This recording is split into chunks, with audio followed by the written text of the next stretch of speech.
L'Esprit Saint peut être en nous au repos, si je puis ainsi dire, comme un potentiel. Nous pouvons exprimer la chose dans un autre sens, en disant que nous pouvons avoir vis-à-vis de l'Esprit une attitude passive. L'onction, au contraire, est toujours associée à l'action et à une vocation spécifique dans le plan de Dieu. Si je n'avais pas peur qu'on se méprenne sur le sens de mes paroles, je dirais que l'onction représente le côté officiel de la vie de l'Esprit.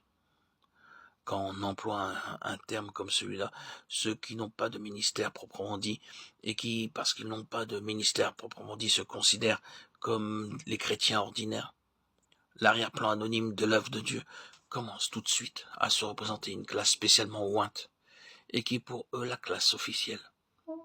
Quant à eux, il semble à les entendre qu'ils restent en dehors de cette classe-là. Ils en sont encore au régime de l'ancienne alliance, avec sa distinction nettement tranchée entre ceux qui avaient reçu l'onction pour le service du sanctuaire et le reste du peuple, qui n'avait pas à s'en occuper.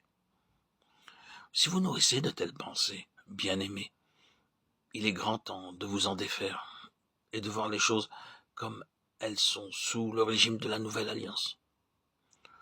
L'onction, désormais, n'est pas pour une classe privilégiée, elle est pour le peuple de Dieu tout entier.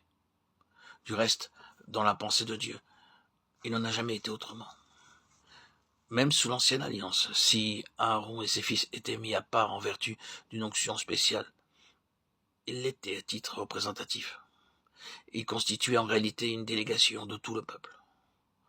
Quand Dieu jetait les regards sur eux, il voyait en eux son peuple tout entier, car en eux, tout le peuple était oint. Eux n'étaient que les représentants de l'ensemble. C'est ce qui ressort clairement du fait que tout le peuple posait les mains sur eux. Il y a là un geste d'identification entre le peuple d'une part et ceux qui le représentent d'autre part. Ce même principe se retrouve dans le Nouveau Testament. L'onction est destinée au peuple de Dieu tout entier. La première épître de Jean, dont nous lisons les nombreux passages, ne laisse subsister aucun doute à cet égard. L'apôtre s'adresse à ses petits-enfants et leur parle de cette onction qu'ils ont reçue, qui est en eux et qui les enseigne.